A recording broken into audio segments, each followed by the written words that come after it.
Welcome to the Knowledge Project. I'm your host, Shane Parrish.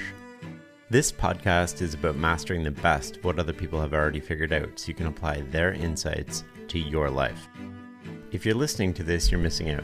If you'd like access to the podcast before public release, private episodes that only appear in your feed, hand-edited transcripts, including my personal highlights, and more, you can join at fs.blog/membership. Check out the show notes for a link. The final episode of the Knowledge Project in 2022 is a collection of some of the best insights from the past year. We listened to all the conversations and picked out some key moments that will help you make 2023 the best year yet. You're going to hear about evidence-based approaches to happiness, getting things done, small things you can do to make life great, eliminating drama, impulse control, making faster and better decisions, the core human nature that drives us all, sleeping better, slowing down your aging process, and what really matters. Thank you for listening and learning with us this past year. Together, we're going to make 2023 even better. Let's start this episode with Laurie Santos, a professor of psychology at Yale University and a nationally recognized expert on happiness. Laurie appeared on episode 139 to discuss all the factors that contribute to our happiness and why we spend so much time and energy pursuing it. In this clip, she explains some of the evidence-based approaches to happiness she's encountered in her research, as well as some of the strategies to ensure your kids' happiness as well. It's time to listen and learn. Yeah, I think one awesome thing about the modern day is that, I think we have all these intuitions about what makes us happy, but with positive psychology and empirical psychology, we can test these. We can take not so happy people and make them engage in social connection or do nice things for others and measure whether happiness improves. Happiness as measured by self-report on how your positive emotions feel after doing that, or your sense of satisfaction with life and so on. And when we do this, we find the things that make us happy are pretty straightforward, right? We want to increase our social connection. We're happier when we do nice things for others. We're happier when we are focused on our healthier habits, like things like improving our sleep and getting more exercise. We can really see the effects of this stuff and often quite profound effects. One of my favorite, most profound effects is the effect of taking a little time for gratitude. The simple act of counting your blessings. There's evidence that in as little as 2 weeks, the simple act of writing 3 to 5 things you're grateful for down on a piece of paper can improve your well-being, like significantly improve your well-being. There's also evidence that expressing gratitude to other people, like writing a detailed thank you note to someone that you've always wanted to thank but never gotten a chance to. The act of doing that, at least in Marty Seligman and others' data, can improve your well-being not just significantly immediately, but can give you an improved well-being effect that lasts for over a month. Right? Which is crazy. If I was there's this pill that you can take that will improve your well-being significantly for over a month. You take one pill and months later you're feeling good. You'd be like, man, I'm going to do that. Like the simple act of writing a thank you letter can do that. And so I think we need the evidence because the evidence is sometimes shocking. Even for me that knows it, I'm like, I would not have predicted that. But then when you see it, I think you can say, all right, I'll commit to that. And I think this is one of the powers of doing this class with my students is like, I show them the graphs. I'm like, do you want to be here on the graph or here? Like, if you want to be here, that's doing some thank you letters. That's writing down things you're grateful for. And I think when you see how much you can really improve, I think that's what gets people to commit and actually make the behavioral changes that take some work to really engage with this stuff. How much of that is really changing our frame into our own life? So it's not that we've actually changed anything. It's we're changing where we place our attention. And by doing that, we're giving ourselves more perspective in terms of the world. And I say this coming at this when I catch myself having a bad day and, beating myself up. I always try to remind myself that there are like 7 billion people in the world that would instantly trade all of their problems for all of my problems. And that phrasing and just that way of thinking about it tends to get me into a broader perspective and then gets me seeing things a lot differently. Yeah, I think there's so much that we can change by changing our mindset, by changing our attitude, by changing the things we attend to. You're talking about resetting your reference points, right? Like your reference point could be like, there's millions of other people that would be so happy with this, right? Another change that's related to that is a technique that we know from positive psychology, but it's also an ancient one. It's one that the ancient Stoics talked about a lot, which is what's called negative visualization. So the Stoics thought that you should start every day visualizing just for a second that everything you thought was great in life is gone. So they said you should wake up and be like, my spouse left me, I've lost my job, I'm lame in my legs, like I'm about to be ostracized, I don't have my community anymore. And you do that for 5 minutes, you're like, but that's not true. It didn't happen. It's kind of like It's a Wonderful Life and you run the movie really fast in your head.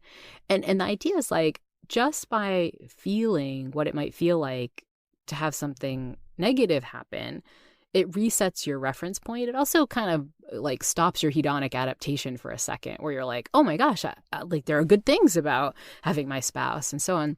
One technique I use, which always freaks out my audiences when I'm giving a talk about hedonic adaptation and negative visualization, is I have people say, if you're a parent, imagine like the last time you talk to your kid, that's the last time you're ever going to talk to them. Like we don't have to figure out what terrible thing's going to happen, but they're gone. It's done, right?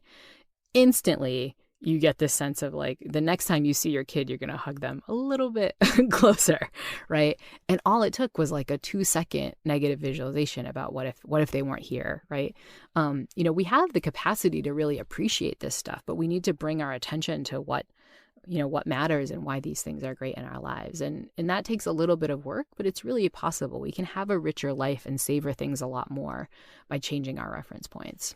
Let's talk about kids for a second. Can we adjust our kids' sort of like baseline level of happiness based on our own modeling of behavior, or is it all sort of genetic? And is there a magic window where we can influence their happiness set point sort of easier? Yeah. I mean, so when you look at happiness and genetics, you kind of get, two kinds of messages. One is that there's lots of evidence that happiness is heritable. So some of the variance we see in the population about, happy people and not so happy people, that variance is probably due to somebody's genetic history, right? However, that doesn't mean that genetics is destiny. Even the heritability of happiness is lower than you might expect. Estimates kind of vary, but it's probably around 40%, 30%. Like it's not that all the variance in the happy people that you see out there in the world is like, well, some people are genetically happy and some people aren't. That's just simply not the case. And that means that there's a lot of room for, the environment and epigenetic effects to take hold. And usually when I mean environment, I mean like you and your behavior of what you're doing to promote your happiness. And so that's a story about happiness and genetics. And I think, as a parent, as you think about conveying these things to kids, I think it's about kind of building in these right strategies early on. I focused on college students. I wish my college students got a lot of these techniques and learned about these evidence-based approaches much earlier. And so we, with my team here at Yale, we're sort of trying to think about ways that we can get these strategies out to younger and younger kids. But I think there are lots of ways that parents can promote this stuff. I think parents do a great job of worrying about, whether kids are, getting good grades and, being academically successful. I think we really need to think about conveying some of these skills for boosting happiness over time too. Do you see any parenting techniques or approaches that perhaps are well-intentioned, but over time lead to discontent or unhappiness in children? I think we've seen, especially just over the last 10 years, a lot of changes in how much parents intervene and help their kids. There's been a lot of talk of obviously like helicopter parenting and so on. Now it's often said that we're in the domain of what's called lawnmower parents or steamroller parents. It's not like you're swooping in to help your kid, which is the helicopter model. It's like you're mowing the lawn or flattening the path completely. So there's like no bumps or, little things for kids to navigate, kind of doing that preemptively. And I think it's incredibly well-intentioned, right? Like no one wants your kids to go through anything hard. I think there's a real sense that the stakes are high. Like, you want your kid to like learn, but there's also like performance, and you want them, you want your kids to learn and to take their bumps, but you don't want them to do that on the SAT because that's going to like really matter for whether they get into college. But I think more and more like everything feels like the SAT. There's no point where it kind of is okay for them to like screw up and learn. And that's really problematic because we know a couple of things about how kids learn. One is that like you got to fail to learn. And in addition, you got to fail to develop anxiety that you can do. You got to fail in order not to develop the sort of anxiety that whatever task you're doing is going to be impossible for you. And what I worry about a lot is that parents who kind of in this very well-intentioned way try to solve problems for kids take away the opportunity that kids get from solving those problems themselves. And that might not seem bad, except that there's lots of evidence that contributes to kids' beliefs about whether they can solve those problems themselves. My colleague here at Yale, Julia Leonard, studies the way that kids develop beliefs about their own competence. And she does this in like really little kids, like, so think toddlers. And her task works something like this. So she brings a toddler in, she gives them a tough puzzle to figure out. And she either has parents, try to help by, giving some sort of strategies of like, hey, what color is this? Like a kind of teaching thing where you're not solving it for them, and you're not giving like, hey, I'm going to give you a hint. You're just like, hey, let me like adjust and let you pay attention to the right stuff. Versus the thing that parents tend to do, which is, here's how you do it. I'm just going to give you the solution. Or even worse, and I get it, like, as a person who's like dealt frustratedly with kids before, is like, let me just do that for you. Like, you don't know how to do it. It's really hard. Like, let me just do it. What she finds is that when you give kids a very different puzzle later on, kids who've had that taking over condition where the parents give the answer, give up much more quickly. And if you find ways to survey them about what they believe like they probably don't have the ability to do that stuff. And it makes sense. Like, if a kid's like, well, my mom's taking over for me, this must be really hard. This must be really scary, right? When my mom's getting anxious about my grades, that must mean that the grades matter really a lot, right? And so I think what parents don't realize is that quick solution of like, oh, I'm just going to take care of it, either out of their own anxiety or out of a real, idea that this is helping, it winds up ironically doing just the opposite. It winds up kind of making kids feel like they themselves are less efficient and less capable than they could be. And it winds up contributing to a lot of anxiety. And in my experience as a college professor, I see this more and more among parents, more and more parents, checking in, my roommate's having a rooming conflict. And I'm like, well, why are you talking to me? Like why aren't they, you can give them some advice about how to handle it, but it's their rooming conflict. Or, parents calling professors about a student getting a bad grade. And again, I think it's well-intentioned. The goal is to help, but ultimately it's not achieving the goal that parents think they're achieving. Well, in a way, you're not practicing sort of the muscles, the resilience muscles that you'll need later in life, and you're not getting a chance to exercise them. And then when something happens, and you're called upon to use them, you just don't have them. Yeah. I mean, I think that's right. And I think this is one of the reasons we're seeing so much more anxiety in our college students today, right? Is that they've never had a chance to mess up. They've never had a chance to do it on their own. And so when they finally have to do it, it seems really scary, and they really have these beliefs that they're not capable.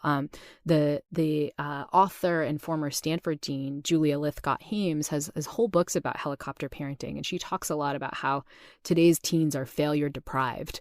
Like they haven't had a chance to fail, and this has these consequences. Not just that, like when they finally do fail, it's like really terrifying, but even to try something where they might fail feels way scarier than it would have if they'd had tinier failings along the way. What else comes to mind when you think about sort of parenting techniques that are well-intentioned, but you're seeing in college kids that backfired? Yeah, I think another one is, I think a lot of parents are worried about their kids' well-being. And I think that's, good. Obviously, we want parents to care about how their kids are doing. But it tends to be, in my experience, very anxious parents that are worried about their very anxious kids.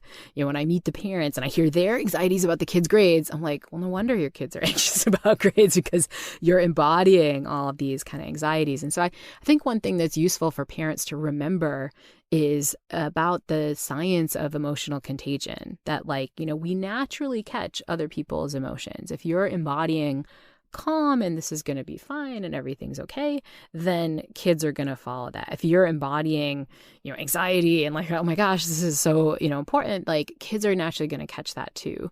And I think that's tricky to remember. I often get parents saying, oh, what can I do to, make my child feel happier? And I'm like, well, have you focused on your own happiness? Like, how are you doing? And it's like, well, no, I want to focus on them. And it's like, you got to put your own oxygen mask on first, right?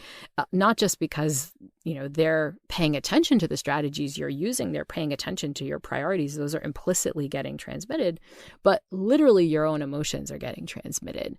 And so I often say that if you're really worried about your kids' happiness, like do some work to focus on your own, because, if you're feeling less anxious, if you're feeling in a better zone, if you're expressing gratitude, all these things are going to naturally come to your kids more easily too. That's Laurie Santos from episode 139, The Pursuit of Happiness. You can check out the show notes for a link to that episode. Next up, I want to revisit our interview with Alan Mulally. Ford was nearly bankrupt when Alan took over in 2006, and through his working together management system and a culture of love by design, he turned them around. In this segment from episode 151 of the podcast, one of my favorite episodes of the year, Alan shares the specific aspects of those principles and practices that created a culture of love by design. These are principles and practices that create a culture of love by design, meaning that it's demonstrating your love for what you're doing as an organization. It's also demonstrating your love of how you feel about all the participants and their contribution. And it's also by design. So you're creating not only the principles and practices, but also a reliable process and expected behaviors of all the participants as you work together to deliver your compelling vision, whether it's at Boeing or Ford or a specific airplane or a specific car. And so the first one, and these are written down, people have them on the card they carry around. They're in the offices. And one of them, the first one is people first, love them up. And the reason is that these are talented people that are working on these programs. I'll just use the 777 airplane as an example of a major program project in business. Hundreds of thousands of people that are working on this airplane to design it all around the world. They're talented, they're motivated, they believe in the vision of getting people together so they can work together around the world.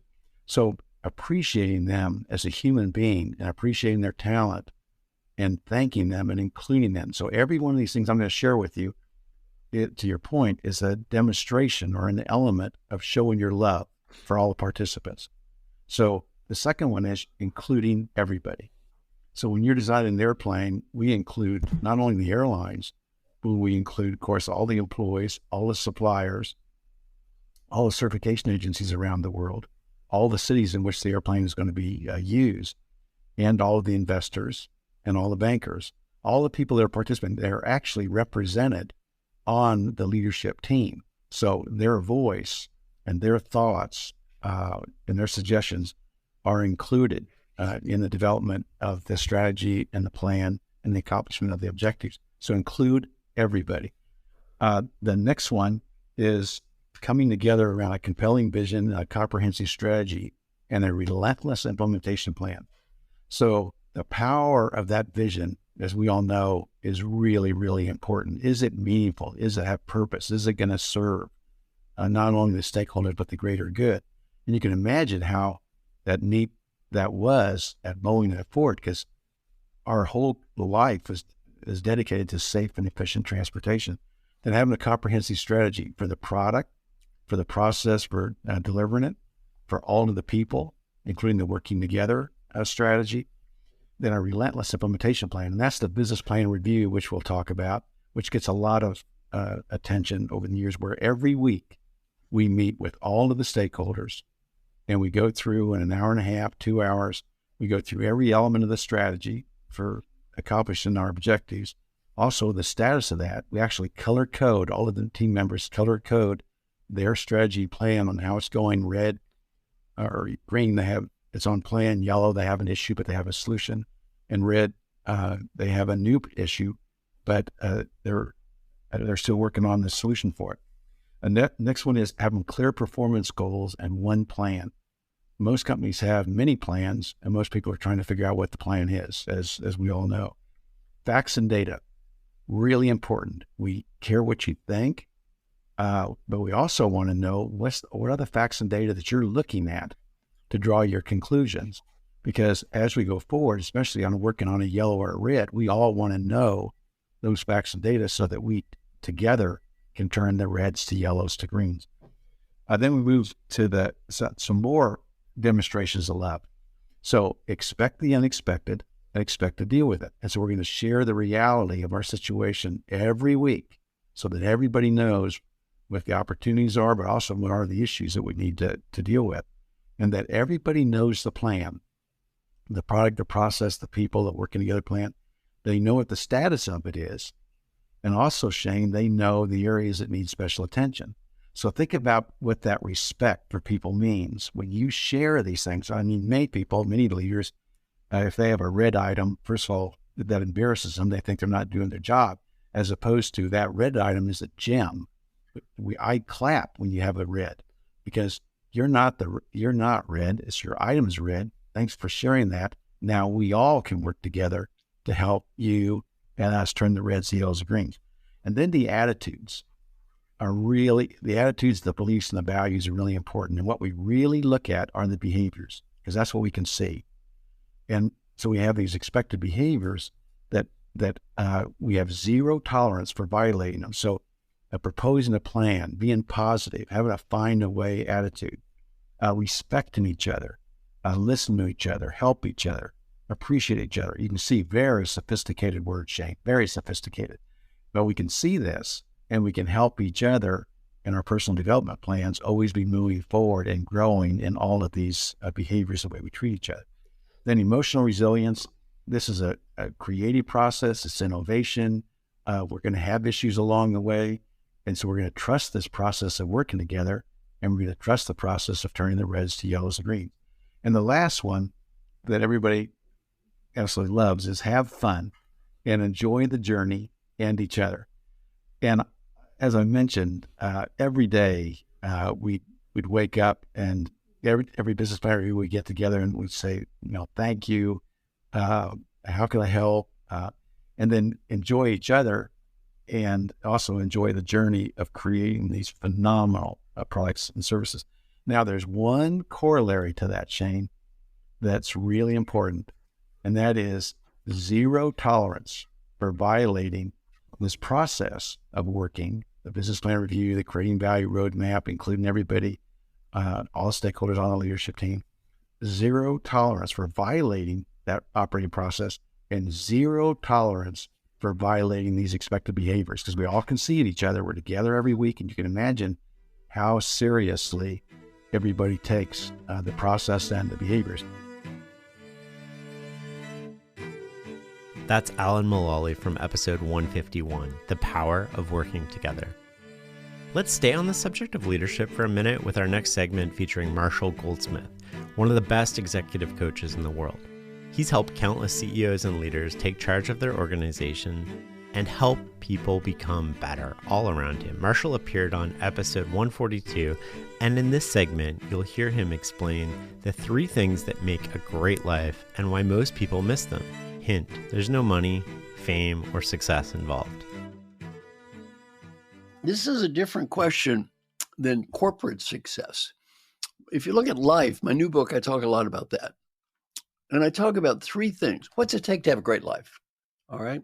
And to me, great life is not measured by how much money you have or how much status you have. What does it take to have a great life? First, I talk about 3 things I don't discuss in my book, and then 3 things I do. The ones I don't discuss are, number 1 is health. You need to have good health, but I'm not writing a book on health. 2, you need at least a kind of middle-class level of income, and I'm not writing a book about that. And you need to have great relationships with people you love, and this book is only partially about that. Assuming you've got that, you need 3 things. 1, your aspirations. You have to have something. Why am I doing this? Some reason for existence that's beyond just getting things done. You need a why. 2, your ambitions. Those are the achievements that you have. And then number 3 is your day-to-day activities. That's the life you're living every day. And to the degree these 3 things are aligned, you're probably going to have a great life, which not as always as easy as it sounds. And what happens is, if you look at the history of the world, most people in the history of the world were kind of stuck in the action phase, that day-to-day activity. We didn't have a lot of control in our history.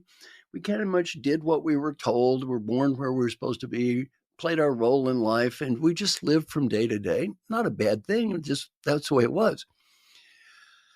Some people are lost in the aspiration phase. They have lofty ideas and dreams. They don't achieve much, but they think a lot about big things. The people I coach, and most of the people on this podcast, if they're not careful, they overweight ambition and achievement. They're lost in achievement.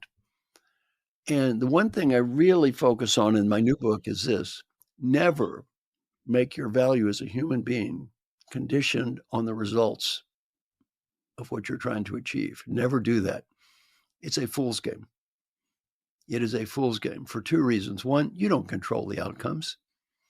There are a million variables impacting anything we're trying to do in life today. You don't control that. And number 2, what happens if you do achieve stuff?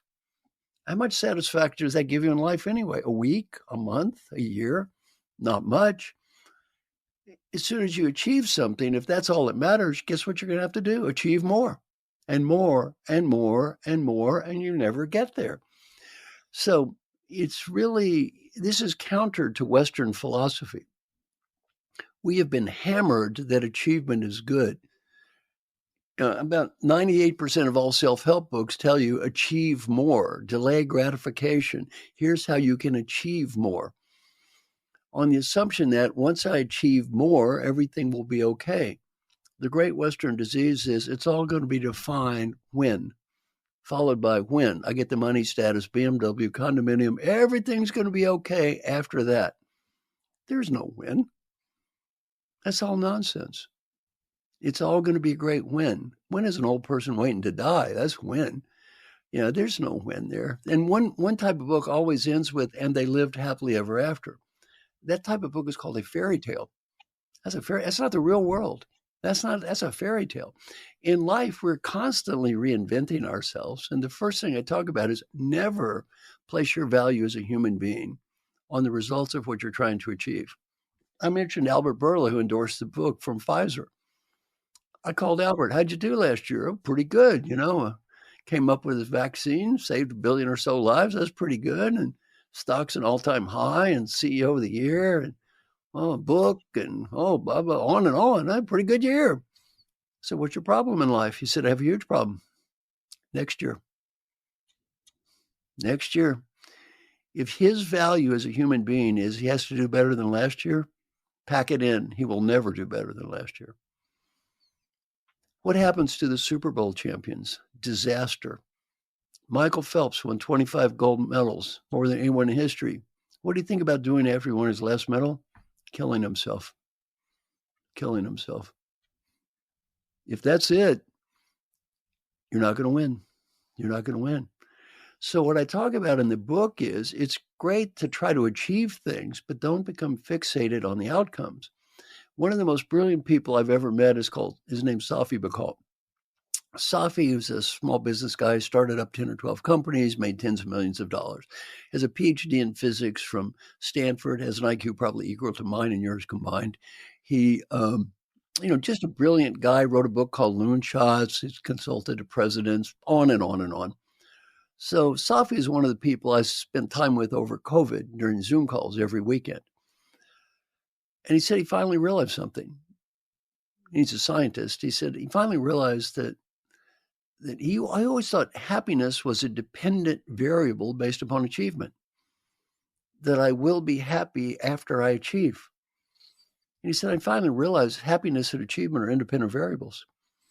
You can achieve a lot and be happy. You can achieve a lot and be miserable.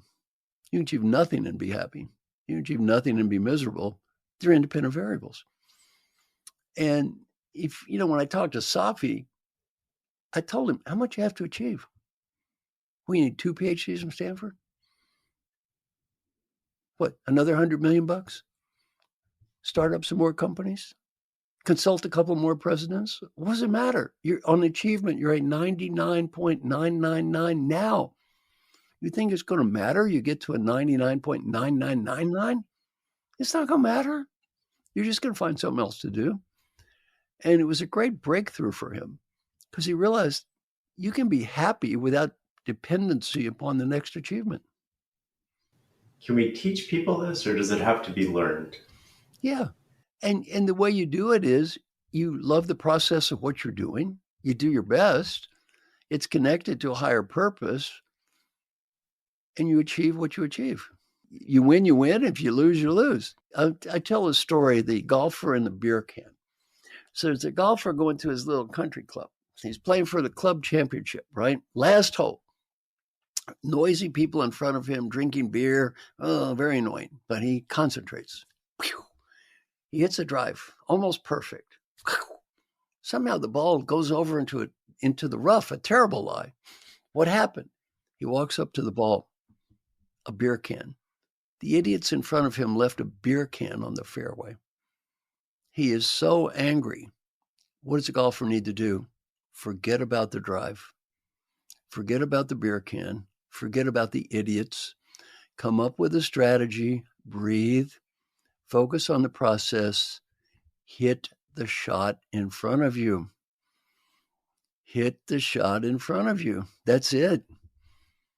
Let all that other stuff go. It's just a distraction. Don't think about winning the tournament. That's a distraction. Don't think about the results. Hit the shot. And the other thing is, forgive the other people for being who they are, and forgive yourself for wishing they were somebody else. Let it go. Don't make yourself miserable because people in front of you are idiots. That's Marshall Goldsmith from episode 151, The Essentials of Leadership. Next up, we go to another leadership coach, Diana Chapman, who appeared on episode 130 to discuss how we respond to challenges and how to eliminate drama in our lives so we can better become leaders, partners, and parents. In this segment, Diana discusses the concepts of the to-me leader and the by-me leader, and introduces us to the idea of the drama triangle, as well as the difference between reacting and responding. We got this model from Gay and Katie Hendricks, and I don't know where they got it from, but it's this idea that there is a line, and you're either in this above the line mindset or this below the line mindset. And when you're above the line, you're recognizing life is happening by me. And in particular, my own experience is happening by me. So my emotional states, my physical states, my mental states are happening by me. The circumstances out there are not ultimately the cause of my direct experience here. So it recognizes that I have a lot of creativity here. I am the creator of the experience. Whereas when I'm in leadership from to me, it's more of those things out there are affecting me. It's happening to me. So I don't get to have ultimate creatorship here. I'm now a victim to some of the circumstances around me. And so therefore I could, from that mindset, I might say, Shane, you hurt my feelings. You are the cause of my hurt feelings, which I hear, a lot in the workplace. Or instead of, hey, Shane, I want to let you know I hurt my own feelings. When you said these words, I took them in and I hurt myself with them. It was happening by me. It didn't happen to me. But most of us grew up like, Diana, go apologize to your sister. You hurt her feelings. And so we got trained like we are responsible for each other. And now that doesn't mean, again, that I don't make amends for like, hey, I do want to acknowledge that I did this thing and likely that didn't feel, likely didn't land very well over there. And so I can still take responsibility for my impact in the world. But ultimately, everybody gets to have their 100% responsibility in their own well-being when we're in this by me leadership model. We're responsible for our own feelings.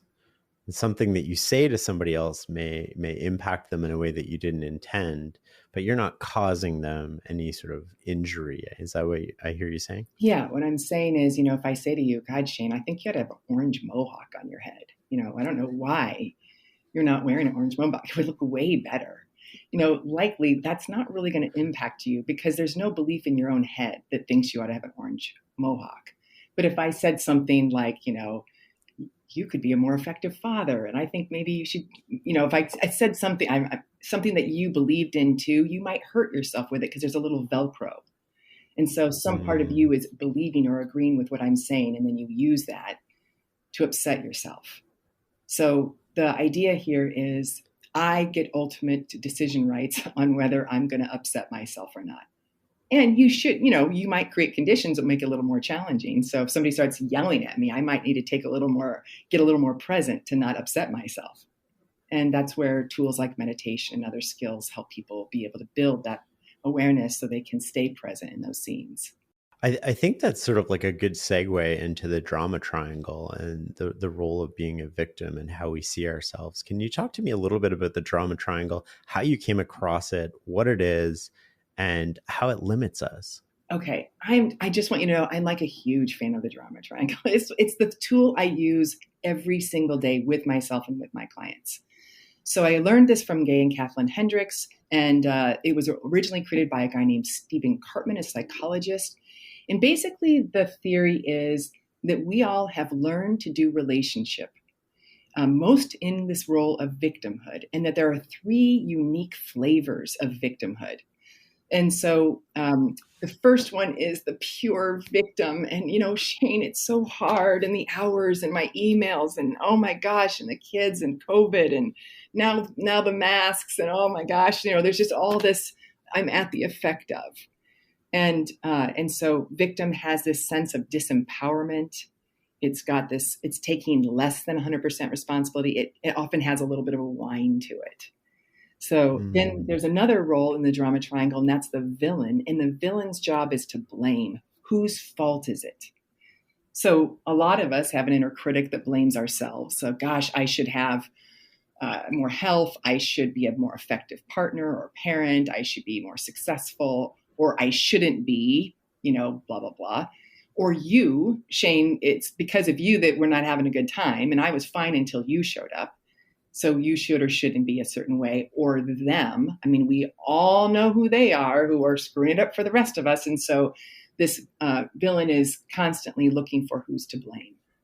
And then finally is the role of the hero. And the hero's job is to seek temporary relief. And that really is the key word, is temporary. So I'm at the end of the day, I'm so burned out. Where's the Netflix? Where's my Pinot Noir? Where's even going for a run or something that gives me a little relief? And it works. Day after day, it works. But I never go address the core issue of like, wait a minute, what's going on that I'm living my life such that I come home at the end of the day so burned out? How is that happening? Can I address that so I don't have to keep temporarily fixing it over and over again? We see this in friendships and in organizations where people listen to each other's gossip. That's a great way actually to hero. Let me give you some temporary relief by letting you vent. So I'm going to hero you by listening. I'm going to call it being a good friend, but we don't really solve your issue. We just make, you hang up and you go, oh, I feel better. That was great. Thanks a lot. But now you got to go back and we got to do it all over again. That's a way we can hero each other, or we can hero them. Let's put a philanthropy together and throw a bunch of money at a population and not really ask them to take their 100% responsibility so that we'll take more. And then next year they come back and they go, we got all the same issues. Can you toss some more money at us? So heroing is the most challenging, I think, in the drama triangle because the culture can really applaud heroes. And so our identities go, well, hey, look, people think I'm good for doing these things. It takes a lot of awareness because in order to hero, you need victims. And then that means you are requiring people to be disempowered so you can hero. And that's not that's how we're just going to create more battles amongst us. Why is it called the drama triangle? And my sense is because in those three roles, what you get is drama. Nah, nah, nah. You get recycling patterns where people are reactive. And so that's a definition for drama is, repeating patterns of reactivity. I think that word reactive is really important, because when we react, what we're not doing often is reasoning. Right. We're not reasoning. We're not responding. We're in this kind of compulsive, I have to. And a lot of it, again, I think is because we get to avoid the discomfort that comes if we actually pause and become more aware and get present to what's happening and to be honest about what's happening with each other. It's like, oh, I don't want to do that. So let me just temporarily relieve everything over and over again. And what's interesting to me also about each sort of point in this triangle is that from that perspective, we're just always right. Whether we're the victim, we're the villain, we're the hero, like the story that's going on in our head is that we're right. Yes, and exactly. We can create these biases that actually we can avoid all the evidence to the contrary of our righteous perspectives. And the more I'm in my own deep practice, I get that ego and identities need to feel right in order to secure themselves. And if I were to let go of being right from that righteous point of view, which is like a right that defends itself, what's underneath that is a lot more vulnerability, a lot more of, I don't know, a lot more fear. And if you're not comfortable with that, then the identity is going to secure itself all back up again. And you're going to get back into, I'm right that this is the right way and that's the wrong way. And I'm right to be more like this and not like this. And it's just, we all get secured up again in these defense mechanisms to protect this deep, deep vulnerability that comes under, what if I don't know? What if? People don't like to sit in, I don't know. And they definitely don't like the fear of vulnerability, like even just opening yourself up to somebody else and, telling them you care about them or whatever it is, because you're worried about this rejection. You're worried about all these things. Yeah, that threat to our approval, because gosh, we all want to be approved of. It's so important. And we all want to feel secure, that I'm going to be part of something. And we all want to have that control. But that all has to learn to be sourced inside of ourselves. Because if I can't source all the approval I've ever wanted, I'm going to then be out in the world trying to control my approval. And that's going to cause a decent amount of suffering for me and maybe for others too.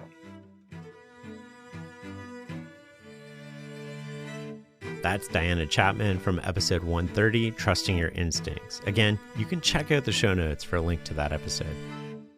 Staying on the topic of reacting and responding, I was thrilled to have leading neuroscientist and Stanford University School of Medicine professor Dr. Andrew Huberman on the show this year, in what turned out to be the most downloaded episode of 2022.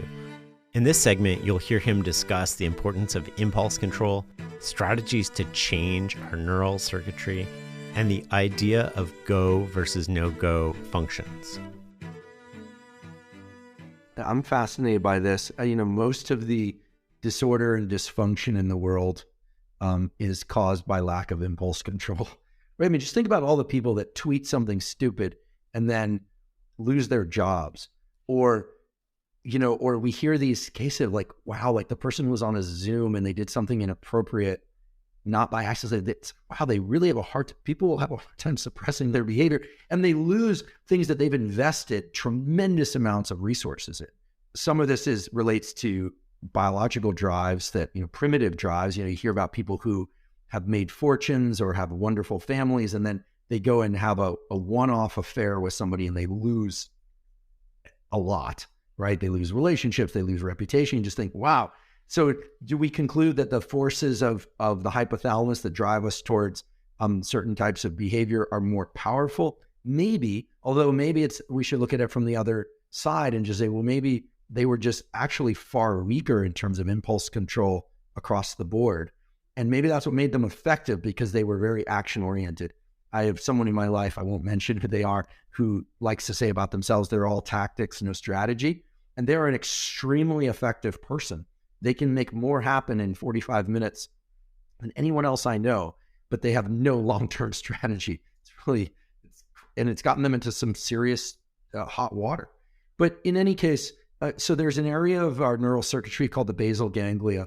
The basal ganglia are vitally important for controlling and integrating thought and action. And they have two main circuits that are both regulated by dopamine, but they use different receptors for dopamine to have different effects, in fact, opposite effects. Some of the circuitry in this basal ganglia pathways are involved in what we call go functions, like pick up this thing or lean into the work. It's go, it's action-oriented, and that includes thought. And then the other one is no-go. And it actually involves certain neurotransmitters, including dopamine, to suppress behavior. So what we learn as kids is actually a lot of no-go type behavior. It's sit still, don't interrupt, okay? It's not just clear your plate from the table. It's not just be kind, say thank you. Those are go type behaviors. It's sit there. It's the 2 marshmallow task. And beautiful work has a 2 marshmallow task, of course, being the study done at Stanford many years ago and repeated many times. Seems like I'm citing only Stanford studies. I realize there are other universities, but a lot of great work was done there, where they give the kids an option to have 1 marshmallow an hour or 2 marshmallows if they wait. Those videos are very cute and it's fun to watch. That the kids will sit there. They use all sorts of distraction strategies. One of the kids starts getting close to the marshmallows. Some turn away, others sniff them. And they've tracked these kids over time. And indeed, there are some data to support the fact that kids that were able to defer gratification do better in life. The studies are not as robust as we once thought, but adults have a lot of problem with delayed gratification. They're just not very good at it. And so one thing that I've done over the years to try and reinforce these circuits in myself based on my understanding of how they work is every day I try and have somewhere between 20 and 30 no-goes. And the no-goes can be trivial. Like I'm ready to pick up my phone. No. And I force myself to not pick it up. And all I'm doing is trying to reinforce that circuit, because the thing to understand about neural circuitry is that it's generic. It's not designed so that you have a strong no-go response just to picking up your phone. It actually carries over to multiple other things. And this is also true of the go circuitry. Maybe this is the problem we're in. We heard years ago, and I think it's still a wonderful thing from, was it Admiral McRaven? You get up, you make your bed in the morning. Why? Well, I have a friend from the SEAL teams. He's like, well, the McRaven narrative was you do it so that at the end of the day, even if you have a miserable day, your bed is made. And I heard that and I was like, well, I like the idea, but frankly, seeing my bed made at the end of the day doesn't do that much for me. I actually think it's a much more powerful underlying mechanism. And no disrespect to him, great admiration for McRaven. I love his work and what he's doing. But I think that at any moment we can be back on our heels, flat-footed or forward center of mass. That's the way I try and visualize the waking portions of my life. Sleep, of course, allows you to toggle between these states more easily. So get that sleep. But we're, at any moment we come feeling defeated, we're flat-footed or forward center of mass. A forward center of mass takes energy, but it also has its own momentum. So I think getting up and doing something without involving rumination or consideration or thought, just getting into action, sets your whole nervous system into a mode of go. And I think we drink caffeine. It's a go stimulus. Then we move towards the things that are important to us. We're emailing. We're always doing go, go, go, go, go. Even if you're scrolling on your phone, it's go. Scrolling Instagram or something, it's a go type function. We rarely rehearse our no-go functions. And no-go functions are simply about suppressing behavior. So if you have a meditative practice, there's a little bit of that where you think, I don't want to do it, but I'm going to force myself to sit still, even though I want to get up. That's a no-go. But think about it. If you get better at meditating, you actually have less of an opportunity to get into this no-go mode, right? To trigger this circuitry. So what I try and do is introduce 20 or so no-goes throughout the day that I deliberately impose on myself as I'm about to get into reflexive action. And it could be delaying a bite of food for a couple of minutes. I realize it sounds almost like an eating disorder thing, but that's for people with eating disorders, probably want to stay away from that one. But there are all sorts of ways that we can do this. We find ways that we are short-circuiting this process. And so I think we need to keep these no-go circuits trained up. I think nowadays there's so much opportunity and so much reward for go that we don't train the no-go pathways. One that I think works well for me is oftentimes if I'm training in the gym, I'll have a set routine and then I'll start changing it. I'll notice that I'll have this impulse to I'll give a dumb example, but just because I want to make it concrete, you know, you're doing one exercise and suddenly you'll go to alternate limb. It's like, why did I do that? I had a plan, right? I should stick to that plan. So the no-go there is to not default to something more spontaneous. It's to really enforce regimen. And I think what happens is we become adults.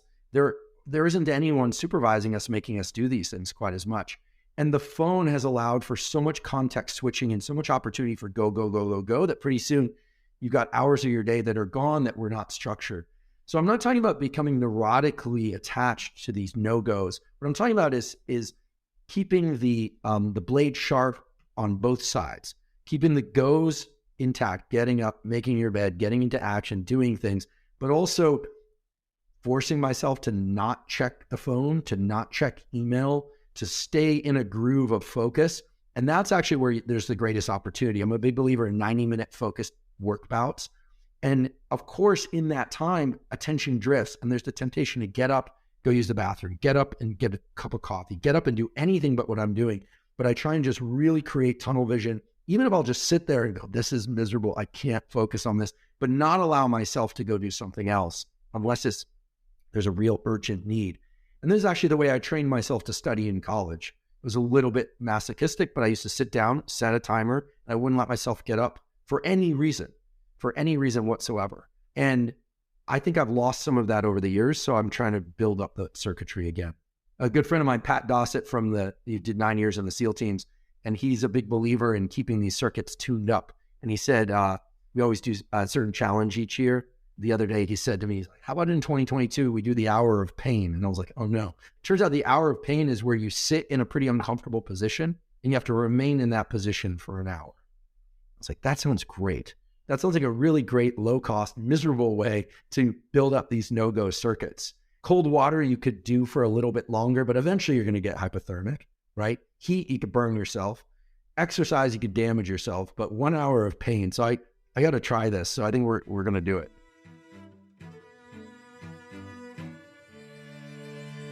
That's Dr. Andrew Huberman from episode 130, The Science of Small Changes.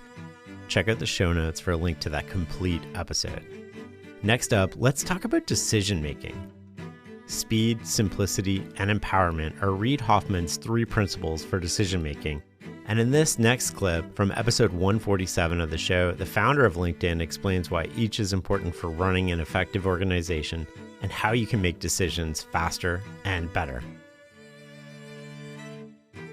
So one of the things, and I'll come to those 3 principles, but one of the things that I find is useful as a understanding frame for everyone is that I think all companies are in the process of becoming technology companies at different speeds because technology is changing industries.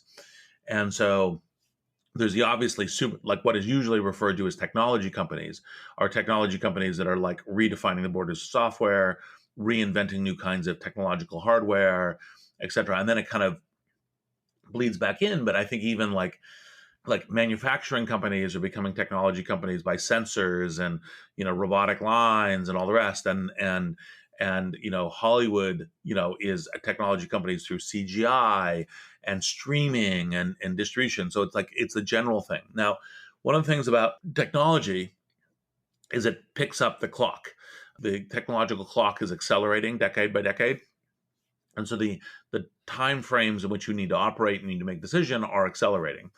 Part of that is like one of the things that when I kind of go through the entire world, there's basically 2 places that embody this fighter pilot terminology called an OODA loop: observe, orient, decide, act.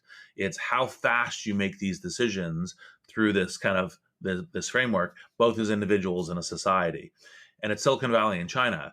And I think that's where all technology companies are in the process of happening. And so then you begin to say whatever your particular frameworks are. There's some very good frameworks in like RACI and DACI and so forth for distributing decisioning within the organization. And that's part of the empowerment side. And then the speed and simplicity parts of it. Speed, we've kind of already covered as kind of like one of the things that, generally speaking, making a decision faster is always better right? Like, unless you have to evaluate the decision a little bit. Sometimes you say, well, an extra X days or whatever, makes it 10% better, is worth it on this decision for some particular reason. But like, for example, one of the things I learned very early days in PayPal was when I'm making decisions at startup speed, even confronted with very large decisions. Do you buy the company, this company? Do you shut down this division and so forth? You go, what would my decision right now if I wasn't able to take any more time in order to solve this decision? And you go, okay, well, my decision would be X. Then go, okay, well, specifically would I learn, or who would I talk to that might change the decision? Because if you don't actually end up with a good set of answers, then you say, well, let's make the decision now, right? And then when you think, well, maybe I could talk to so and so, or maybe I could get this information, you say, well, what's the cost and time of getting that information? Is it better to make the decision now? That's obviously all plays into speed. And then in simplicity, one of the things that I've learned by kind of working at these, organizations that are either at scale or getting to scale, is simple plans are all that work. Simple plans are all that kind of, simple things are the thing that can most easily spread without distortion within an organization. And so you want to have a certain simplicity of kind of how you're doing it, even if you are, kind of being a little overly simple. That's the better side to err on for scale application. And anyway, so that's kind of a way of making it. And one of the things that I think is a general thing for every professional, and then especially all leaders, to really orient on is, how do you make decisions fast and well, is one of the central things you're doing when you're doing, a wide variety of essentially, kind of maybe all jobs, certainly all white collar jobs, certainly all white collar leadership jobs. Can we dive into that a little bit more? Like, how would you teach somebody to make decisions fast and well, or faster and sort of better at the same time? So there's a couple things. So one, like, for example, one of the things that I value in people I work with and hire is being explicit learners, which is you try to learn something in a way that you can explain it to other people as a tool and as a principle. And so, a little bit of like when I was learning how to make decisions much faster at PayPal, I said, all right, well, what I will do is I will get into the ritual of, confronted with a major decision, I will see if I can make that decision right now. Because what I'm doing is I'm training my way away from the discomfort of, oh God, I haven't thought about everything. What if I'm wrong? How could I make this big decision so quickly? Away from that, but not in a way that you say, well, the decision's made when you do it, but you're thinking about, concretes about like, well, who else would you talk to? What other information or data could you get? What other things could bear on this decision? What other kinds of risk analysis? So that's one ritual that helps you with that. And it, obviously you should start by doing the trying it, not immediately going to, I'm going to be making the decision in, 5 seconds from when it happens. But then also part of what you begin to do is kind of learn a set of questions. There's a whole bunch of different stuff around decision making. So one is like, well, how much of this is a one-way door or a two-way door? Like, if you make this decision, is it recoverable from? Because if it's catastrophic and expensive, then okay, well, maybe we should be have a higher degree of certainty, a higher degree of likelihood and evidence in what we're doing. Questions around how much can you experiment with decision? How much can you try it? Like, is there experimentation that can do it? It's like the one-way, two-way door, but it could be not quite getting through the door, but testing it yet. Like, is there a set of tools there that you learn to do these things? And then, of course, you learn a bunch of stuff from decision-making science, which is trying not to have sunk cost bias, trying not to, kind of be deluded by, blind spots and so forth. Like, there's most of the decision science stuff kind of shows you how you make easy, like maybe bad failures, but you slip into failures of decision mode when you don't even know it. And so how do you bring those kinds of things in? And so you try to bring all of that in to essentially decision making. It's the kind of thing that when you think about, what should be the advanced courses in high school, because the natural kind of way that academia which is kind of, it all starts with how do you train professors? What's graduate school? How do you train people for graduate, undergraduate? How do you train people for undergraduate, high school? And you go, okay, but that's not the primary arc for most people. And so, like, for example, when you say, well, should I have calculus 2 or not, right, as a way of prepping for this path, the actual, kind of question that you could actually get to that would be a really good thing to have in all high schools is decision making, right? Like, how do you think about making decision making a good way? Because, obviously we go through life making decisions. Should we date person X or Y or get married to them? Should we stay here or should we move? What job should we choose? What college should we choose? What things should we major in? And there's a whole set of things that go into that. All of those things go into decision making, where being thoughtful and learning and iteratively to be better about it is really fundamental. So anyway, so that's I myself am a student of this stuff because of that purview of how it applies to everything. That's Reid Hoffman from episode 147, Better Decisions, Fewer Mistakes. Check out the show notes for a link. Staying on the subject of decision making, next we hear from Indian entrepreneur and venture capitalist Kunal Shah, who shares the various lenses he uses when deciding on whether to invest in a company. Shah also offers his thoughts on the nature of insight, the differences between the American and Asian cultures, and the core human motivations that drive us all. A lot of founders who pitch to me are usually well prepared and make a presentation and come to me. And so I tell them that, hey, I don't understand English very well. Can you explain this to me in Hindi? What does it do? Founders who really get what they're doing can switch language without a problem because they really get it. And language doesn't change anything for them. Many people who have just prepared their presentation and not really understand this very clearly, they struggle with the language change and their pitch goes for a toss. So hold on. One way I just want to piggyback on this, because like one way that you can do this without switching languages is switch level of the conversation. So often people prepare at one level and it's like, oh, can you go deeper or can you go higher level and keep that in context, which is sort of like the same idea. And I've seen that people who are really good, you change language, you change medium, you tell them I don't want to read your presentation, they'll still be okay. Some people, you tell them, I'm not going to look at your PPT, and they'll be like, how do I explain this to you? The other framework that has worked for me is I tell them, I don't understand anything what you're saying. Imagine I'm a user of this product and I have to tell a friend over dinner to try this. What do I say? Only rule, I cannot use any jargon because I don't speak to my friends in jargon. So tell me, what do I say? And I tell them to take 10 minutes break before telling me the answer. I would say 90% of founders fail at this because they can't really distill it to that simple, transmissible message from a friend to friend. If you cannot distill your idea to a transmissible conversation at dinner, it's not going to spread. And things that don't spread will have a huge CAC because nobody really understands what the hell are you doing. That's one framework that has worked. The other one is asking them what is the real motivation people will use it. A lot of times, the real motivation is different than what people say is the real motivation. For example, buying expensive headphones. They are not really to make you hear better. You want to signal to the world that you are affluent and you have good status and good taste. Most founders cannot distill that is the real reason people will buy it. They'll keep going to the functional utility and not the emotional benefit of the product. And that's another framework I've seen, that good founders always know functional and the emotional benefit of their product or service.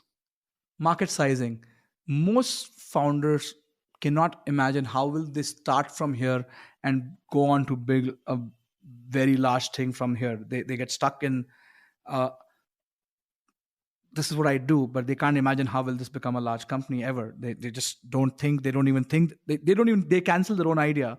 And then I've seen the opposite type, which is, I call it the Swiss knife problem. They believe that they have to build a Swiss knife when the consumer only is looking for a knife because they love building. So a lot of them are usually with engineering background. They love to build. They write so much software that consumers are confused when they talk to them because they don't have a foot in the door strategy that, okay, let me sell a knife and then eventually become a Swiss knife in their life. They start with the idea of Swiss knife and you're like, hold on, I can't even process what you guys are doing. And Swiss knife becomes cool. Nobody uses it. Like everybody seems to have a Swiss knife, but never being used. So I think that's another pattern I've seen. I've never really thought about this from a human framework problem, but another thing is that why would somebody pay for this? And it's surprising how most people do not understand that nobody's going to pay for that. Like, will your dad pay for this? Will your mom pay for this? Will your CFO pay for this? Will your kid pay for this? Like, they are just off on that. The last one is, do they have an insight that is not obvious, but when you see them talk about it, you're like, that makes sense. You'll rarely meet successful people who are not insightful. I believe that insight is the smallest unit of truth that is actionable. And therefore, people who operate in the currency of insights tend to be generally more successful, at least in business. Can you go deeper on that? The smallest unit of insight that's actionable. Smallest unit of truth that is actionable. Truth that's actionable. Yeah, go deeper on that for a second. If you go to ancient Hindu mythology and you study the Sanskrit scripts, and Sanskrit was a very condensed language, right? Because it was invented before paper was invented. So knowledge was transmitted from human to human through memory.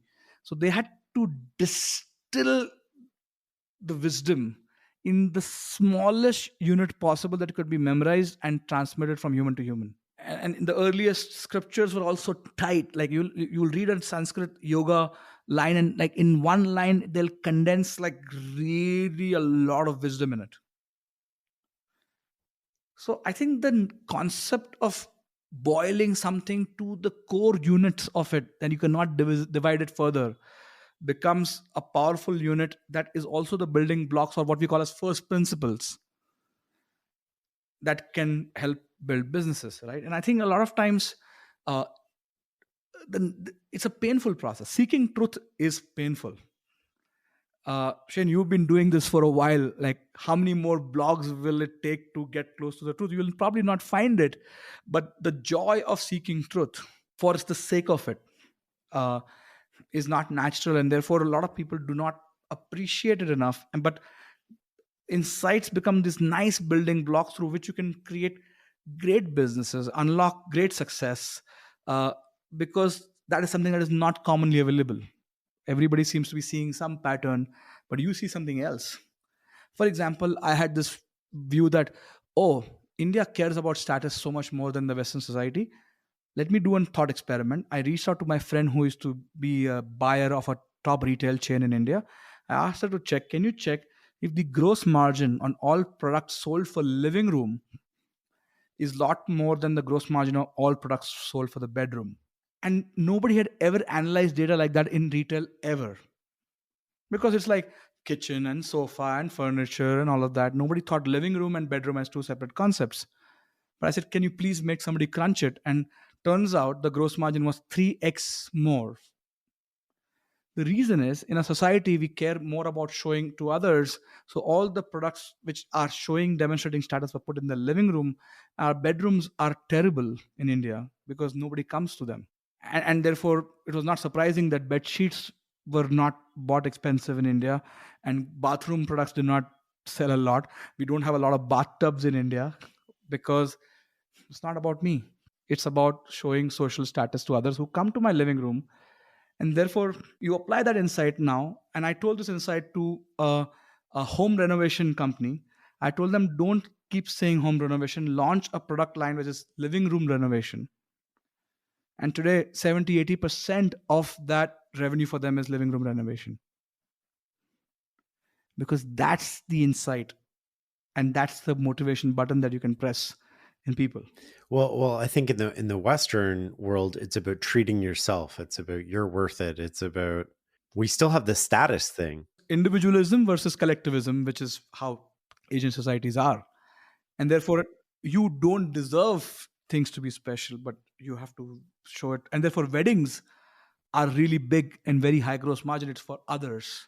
So let's go back to the we talked about this a little bit earlier, but I want to go into more detail on, you mentioned some of the core human motivations that transcend culture. The core human game is to constantly improve our social status so that we improve our mating success or our success of our progeny. The easiest way to answer this question is that if we could really create designer babies, would people spend most of their income on that or not? And let's not go into the ethical debate of is designer babies a good thing or not. If it was possible that you can tweak their IQ, their looks, their health, their chances of terminal diseases to be lower and all of that, or let me put it this way, let's say I could really invent a pill that could make you younger or healthier, wouldn't you give me 50% of your net worth? And I think that's where the core motivations are. Like, what would you give half of your net worth for? Those are the core human motivations.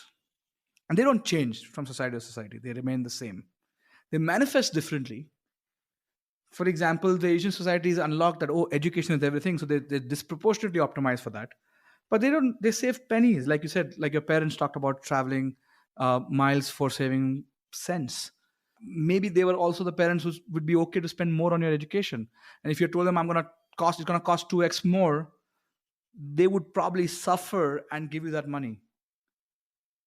But they would not buy an extra shirt for themselves. Those are the interesting motivations. So in Asian societies, we treat our kids like assets.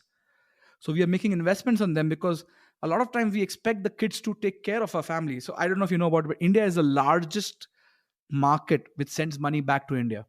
Amongst all markets that does remittance, Indians remit the highest amount of money back to their family. Then it comes to Mexico and others. And that's the sign that the kids were raised as assets. You invested in them in hopes that when you make it back big, you will give it back to the family and take care of us in our later life. So kids in these societies are treated like assets versus, you're on your own now. That is not in our culture. Because they will tell you that I invested so much money in hopes that you will take care of me later on. So there's a whole societal structure or social contract that exists in Asian societies of taking care of parents and taking care of them even after you don't have any obligation to do that, but people do it till they die and really take care of them. Asians will not even flinch one bit to sometimes even wipe out 50% or 100% of their net worth to take care of their parents, which is hard to imagine concept for many people in the West. That's Kunal Shah from episode 141, Core Human Motivations. Check out the show notes for a link to that complete episode. We spent quite a bit of time in 2022 talking about health on the Knowledge Project, especially how taking care of our mental and physical health can help us as we get older. In this next segment, you'll hear from renowned sleep scientist Matthew Walker, who discussed all the things related to sleep when he came on in February of this year, including some things that negatively influence our sleep and unconventional sleep hygiene tips. I think caffeine, alcohol, and nicotine are going to be one category of things that will probably guarantee a bad night of sleep. Oh, nicotine too. Nicotine too. Nicotine is a stimulant, and it's a very it's a very clear disruptor of sleep. We've got some really solid data on that. That's that's one thing that's probably not going to be so controversial in saying. I think the other thing that I would very much suggest is getting your mental health straight. And we sort of came onto this when we spoke about insomnia. If you are in a state of high anxiety, or if you're in a state of stress, that is one thing that will just almost guarantee you would have to be very sleep deprived and have a really high amount of sleep pressure to be able to fall asleep easily and stay asleep soundly if you have a high degree of stress in your life, and stress and anxiety. Those two things will really guarantee a bad night of sleep. The other probably two things I would note is making sure that you are sleeping at the right phase of the 24-hour clock face. And this brings us onto something called chronotype. In other words, are you a morning type? Are you an evening type? Or are you somewhere in between? And you can do a test. It's very easy online. It's called the MEQ test, and it stands for Morningness, Eveningness Questionnaire, MEQ. And it takes less than probably like 5 minutes. And if you Google it, it's free versions online. And it'll give you a score, and it will bucket you into being either a morning type, a morning lark, a neutral, or an evening type or a night owl. Now, it turns out there's actually, in sleep science, we have 5 categories: extreme morning type, a neutral, evening type, and extreme evening type. And the reason everyone has a 24-hour, what we call circadian rhythm. And no matter who you are, your circadian rhythm is going to be 24 hours. So my rhythm is 24 hours. Shane, your rhythm is 24 hours. And that's set a little bit by daylight, because if you leave your body to its own devices, it's a little bit laggy. It runs a little bit longer than 24 hours, it turns out. It's about 24 hours and I think 11 minutes for the average human adult, we've calculated it as. But things like daylight and food and timing and those different will give, they act as a little set of fingers on a wristwatch that's kind of a little bit, it's not quartz-like. And it just pops the dial out and it resets you to 24 hours. That's no different from one person to the next. We all have an unwavering 24-hour rhythm. What is different, however, across individuals is where the peak and the trough of that circadian rhythm resides on the 24-hour clock face. That's the difference between your circadian rhythm and your chronotype. So let me ask you the question, Shane. What time would you sort of say that you would normally, ideally like, not the time that you have to go to bed or have to wake up, but ideally, what time would you naturally like to go to bed and naturally wake up? I try to go to bed between 10 and 10:30 every night, and then I wake up usually between, 4:30 and probably 6. Okay, and do you wake up? I haven't used an alarm clock since I had kids. Well, you're really quite a morning type on that basis. Now, I'm a neutral. I'm desperately vanilla, just like most of the things of my my nature in life, but. So I'm usually a sort of 11:30 to sort of 7:30. And so what's nice is that you can see the two of us have slightly different chronotypes. My natural urge to go to sleep is going to be an hour and a half later than yours. And my natural urge to wake up is going to be an hour and a half to 2 hours later than yours. And I make this point to come back to your question about what guarantees a bad night of sleep. You can guarantee a bad night of sleep if you are mismatched in terms of your chronotype with your bedtime. So some people will say to me, look, I get into bed and I just can't fall asleep, and I'm lying awake, and it's an hour, maybe even 2 hours before I drift off. And then I'll ask them the question, let's do a chronotype test. And again, this is not me being a clinician. I'm just trying to sort of offer some help to them. And it turns out that they're an evening type, that naturally they would ideally like to be going to sleep around about 11:30 midnight and waking up 7:30, 8 a.m. But they're trying to get in bed because they have to be awake at 6 a.m. in the morning for whatever they've got to do, get to work or, get to the gym, or if they have children, they're getting into bed at 10 a.m. That's a biological mismatch of an hour and a half to 2 hours. And so they think that they're suffering from sleep onset insomnia, when they may not have sleep onset insomnia. Instead, what they have is a mismatch between their innate chronotype and their standard sleep bedtime schedule. And so that's another thing just to keep in mind in terms of what can cause you problems with your sleep.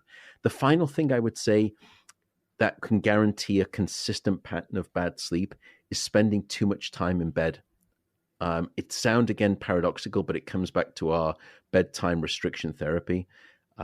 Don't spend, if you're struggling with sleep and you're spending a lot of time in bed awake, that's a bad thing. And if you're doing something even worse, which is now I'm going to bed and I'm staying in bed for 9 hours a night to try to compensate for the fact that I'm only really sleeping 5 hours a night, I understand why you would naturally think that that's the solution. But in fact, it's the very worst thing that you can do. So try to be mindful and not spend too much time in bed. Need a laptop that's built to perform and designed to last all day? Select Windows 11 PCs starting at $499.99 are now at Best Buy. Learn more at bestbuy.com. Best Buy. Imagine that. You know, a lot of the common sleeping tips are sort of out there, but there's got to be some unconventional tips out there that help you optimize your sleep. There are, and I think, you know, for people sort of trying to get the typical, what we call the sleep hygiene tips, they're out there, and you can hear idiots like me espousing them on different YouTube places. And those would be, you know, regularity, temperature, light, not staying in bed awake, and then, you know, minding your alcohol and caffeine. I think unconventional tips, however, maybe there's probably 3 or 4 or 5 of those. The first thing I would say, and this sounds going to sound unconventional, if you've had a bad night of sleep, here is my following best advice. Do nothing. And what I mean by that is, after a bad night of sleep, firstly, don't try to sleep it off by waking up any later than is natural. Don't sort of say, I'm going to then sleep in for an extra hour. The second thing is, don't go to bed any earlier than you would do.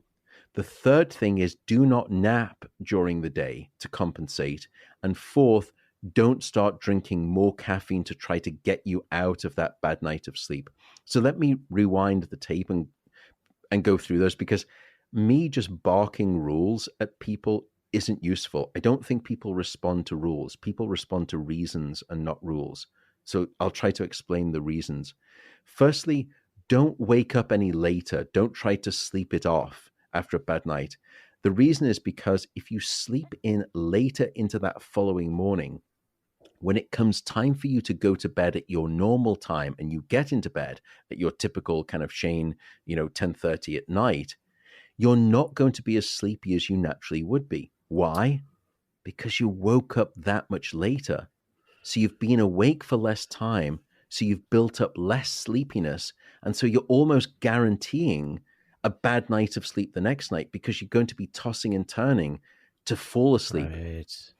The second thing is, don't go to bed any earlier for the same reason. Don't say, well, I had a bad night of sleep last night. I'm going to try and make good. I'm going to try and get into bed at 9 p.m. tonight rather than 10:30. Well, you're a morning type, but you're not an extreme morning type. You're naturally going to be tired, even if you've had a bad night of sleep, at 10 to 10:30 p.m. And by getting into bed at 9 p.m., with all goodwill and intention, you're setting yourself up for then just twiddling your thumbs, lying wide awake for the first hour, because you're mismatched with your chronotype. Naps are a double-edged sword, but in this circumstance, they can be a bad thing. Because if you nap during the day after a bad night of sleep, again, I understand why. But naps in the day are a little bit like snacking before your main meal at night. They just take the edge off your sleep appetite, off your sleep hunger, and you're not going to be as hungry for sleep when it comes time for it at night. So try not to nap during the day. And then the caffeine, the final one of those 4 things, is sort of pretty obvious. It's just going to jack you up, and you're going to have too much caffeine in your system. The second thing is having a wind down routine, which comes back to this idea of, sleep being like a light switch, and it's not like that. I think since you are a father, you will probably know this with raising your children. You kind of have a bedtime routine, and it's different for different kids. But when you figured out what works, you stick to it. What you're doing is creating a wind down routine. Why? Because kids can't just go from 60 down to 0 within a short braking distance. which is you can't just go from lights on of wakefulness to lights off of sleep within a minute or two. You build in a wind down routine. But somewhere between childhood and adulthood, we abandon the notion that we need a wind down. Why don't adults need a wind down routine? Now, it doesn't have to be, your significant other coming in and reading you a bedtime story, even though that's actually quite nice. And in fact, if you look at some of the meditation companies like Calm, for example, and Headspace, they have bedtime stories read by some wonderful characters like Stephen Fry. Why were they so popular? Why did they save those companies? It certainly saved Calm, and it gave them I think almost $1 billion valuation. What saved them was sleep stories. And the reason is because we all need a wind down routine, and being read to is part of a wind down that works for many people. Well, not only does it work, I mean, it's probably how most of us grew up, Correct. Right? It's how we experience going to bed. Yeah. And it doesn't have to be reading, by the way. Find something that works for you. If it's, having a bath or a shower before bed, if it's meditation, I do usually try to meditate for 10 minutes before I get into bed. If it's light stretching, something that just helps you disconnect and wind down is a really good piece of advice. I'm doing a deep dive on naps at some point. So I've idiotically released my own podcast with a wonderfully creative title. It's called The Matt Walker Podcast. And it's very different to your form of podcast. You're far more elegant and erudite, and you can interview people and explore. My podcast is rather inane in the sense that it's a short form podcast. It's usually somewhere between 5 to 10 minutes in length.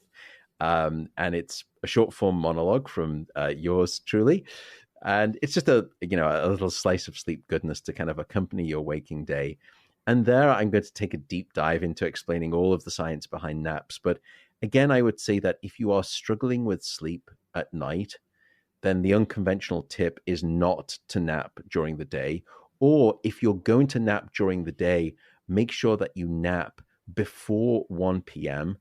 and keep those naps brief, maybe just 10 minutes or 15 minutes in duration and no more. I think the final two pieces of advice, unconventional, would be don't count sheep. It's a myth. And that myth was exploded by another wonderful sleep scientist here in my department, Dr. Alison Harvey, and she did a great study. What she found was that not only did counting sheep not make you fall asleep any faster, it actually made people take longer to fall asleep. What she did find that was exceptional, that worked to help people fall asleep, was taking themselves on a mental journey.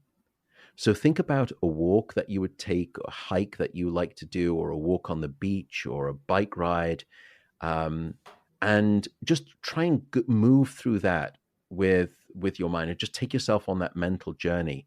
And it's all about, once again, taking your mind off itself, because in this modern era, we are constantly on reception, and rarely do we do reflection. And reflection is so critical, and it's so powerful. And you've spoken a lot about the power of reflection. However, I would say that the last time you want to start doing reflection is when your head hits the pillow at night. Because then it's just, you start to ruminate, you catastrophize, because there's something weird that happens to our thoughts in the darkness of night. Our thoughts are not our own at night. They are darker, just like the absence of light around us. The bad things feel twice as bad. The frightening things feel twice as frightening. The anxious things twice as anxious. It's just not a good time to be ruminating. And taking yourself on this mental journey helps you not ruminate and catastrophize and blow things all out of proportion. My one kryptonite in life, my one vice is I love racing motor cars. This is why our mutual friend Peter Attia and we're good friends for many reasons, but one is that we race cars together. So I'll just put myself on one of my favorite tracks, and I'll try and go around the track and remember what gear I should be in, when I should be braking, my braking distance, left foot, right foot brake. And I can remember I'm halfway around the course, and that's it. I'm out like a light. I'm done. So that's the second thing. Don't count sheep, but take yourself on a mental journey. The final silly tip, and it sounds silly, but it is actually effective. If you're struggling with sleep, remove all clock faces from your bedroom.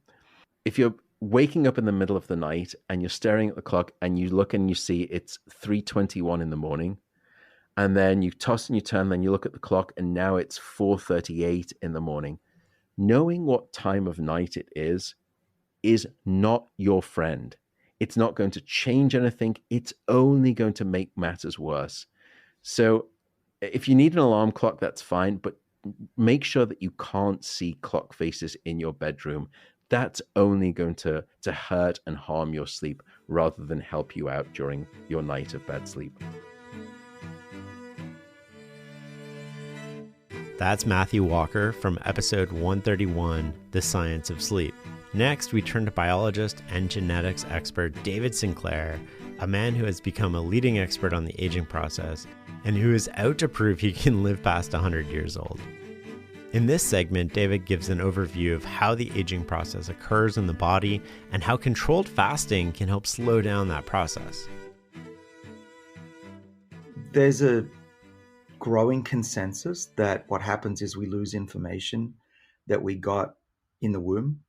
Now, part of it was from genetics, right? We're carrying one copy in every cell of our mother and father's chromosomes, but we're also, in fact, largely determined by what's called not the genome, which is the DNA, but the epigenome.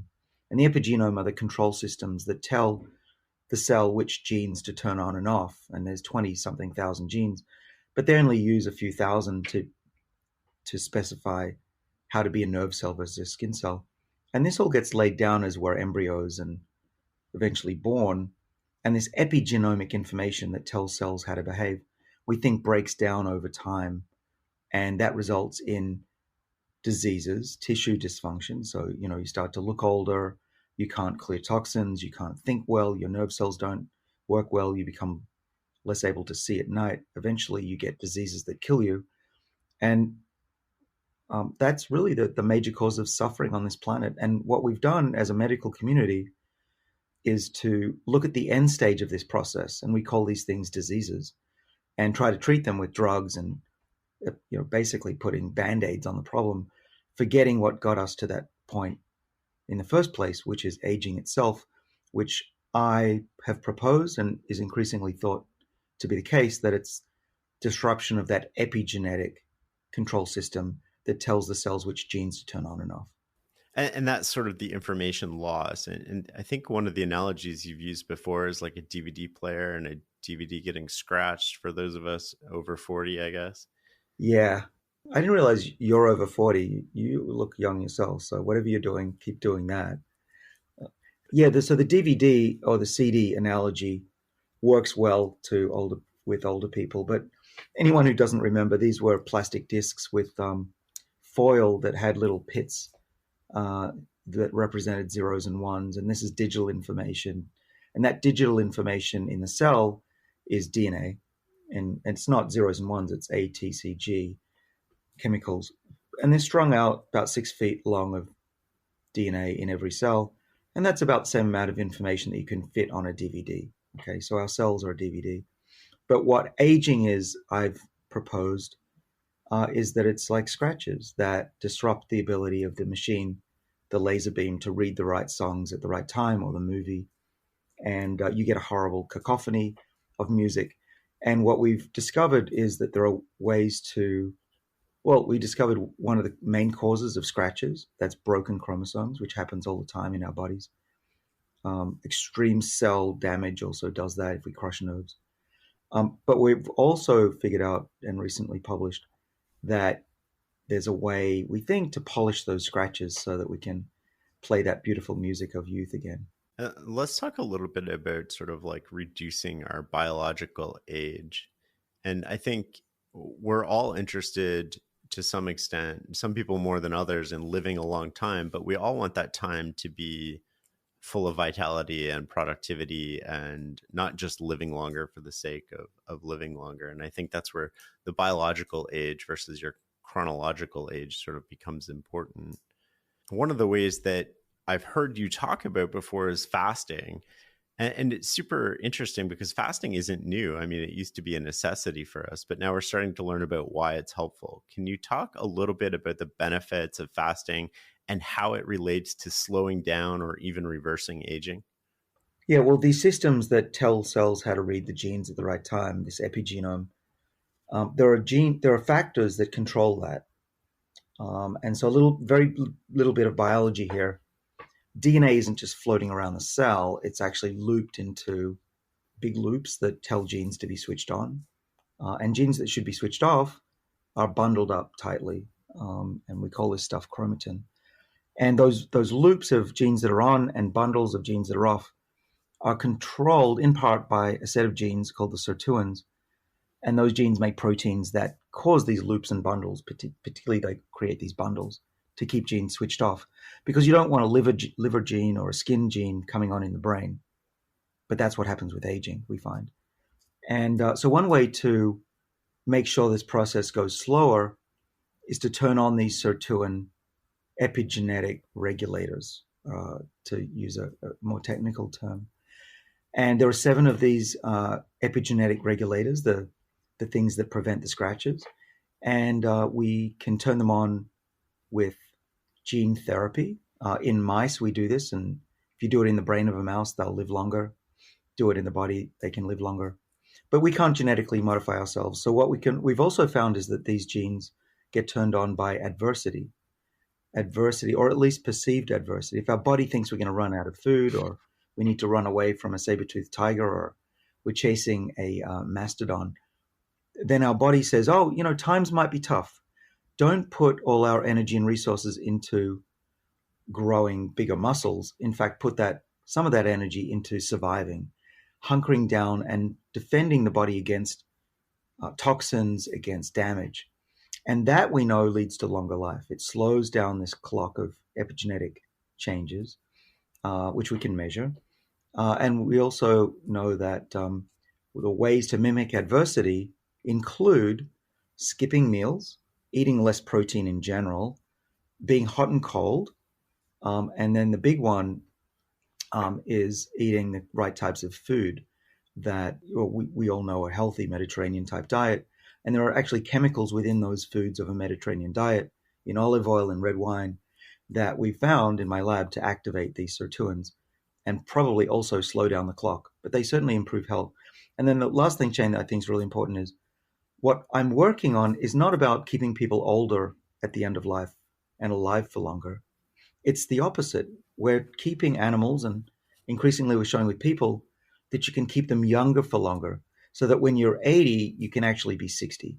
Is there, there's so many different directions I want to go in here, but is there a point where fasting becomes, there is a point, unhelpful, right? Like if you don't eat, you will die eventually. Mm-hmm. Is it sort of like you skip 1 meal is good, you skip 2 meals is great, you skip 6 and you're back to good again? Or is there sort of like some sort of limit that we should think about in terms of maximizing the benefit if we are going to fast? Yeah, well, there's some real key points to hear here. One is we're not talking about malnutrition or starvation. That would not be beneficial. And in fact, when, 10,000 years ago or more, people were not living a long time from fasting because they were not getting enough nutrition. But in our world now, we can have not energy drinks, but drinks that contain enough nutrients. We can make sure that we're not deficient. We can measure things with blood tests, and we can make sure that we're not deficient. But the second point is that the optimum is different for everybody, in part because we have different tolerances for not eating, but also because we have different microbiomes with different genders. We just are genetically different. And we know from studies in mice that you can take regular lab mice and mix up breed them in a way that you get a little bit of diversity in these lab mice, and give them caloric restrictions. So you don't feed them more than, I think it was 40% what they would normally eat. And some mice breeds, strains we call them, lived a lot longer. Some of them died earlier. But practically what should you do? Well, it seems to be a rule that if you fast at least 14 hours you'll have a lot of health benefits, better metabolic stability, lower blood sugar levels, better cholesterol, these kind of things kick in. A popular one is the 16-8, go for 16 hours. So you skip one meal a day and have a late lunch or an early lunch, depending on which one you're skipping. And that uses the period of sleep as a fasting state. And then what I do is I skip breakfast, and often I skip lunch as well. And so I'm getting actually more like 20 hours of fasting on a good day. I will say that today I had a little bit of avocado for breakfast because I had to get up really early. So I'm not perfect, and I don't think anyone should strive to be perfect, but you do what you can.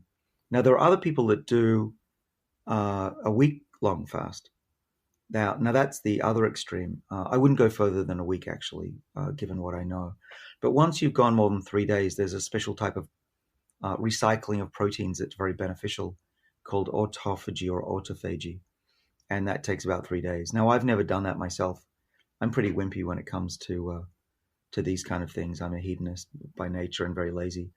But I think that if you can go 3 days or 4 days, that would be occasionally, not of course not every week, but you could do that every few weeks. And if you do a week-long fast, you want to do that maybe 4 times a year. And those are the rough guidelines. If we fast for 2 meals and then on the third meal, we eat as many calories as we would have eaten during the rest of the day normally, are we still getting benefits of fasting? Yes. Or does it sort of... Yes. We are. That's the great news. Take me, for example. I have big dinners because I'm making up for the lack of food during the day. And so I'm not losing weight. Once you've hit a set point and you've got your body weight, and during COVID, I dropped from 150 pounds to 132. I'm now steady at that 132, feeling great, eating tons of food that I always wanted, but it's packed into an hour or two of feeding. Now, how do we know that works? Well, we know from blood tests in humans that it looks like it's beneficial. You get the kind of changes that are seen in younger people, things like I mentioned blood glucose, and then there's hormone levels and stress levels, which I've been measuring in myself for a decade. So I can tell you, for me, it works. But the other thing that's important is that from animal studies that have been done over the last 100 years in mice and rats and dogs, it's very clear that it's not just what you eat, it's when you eat.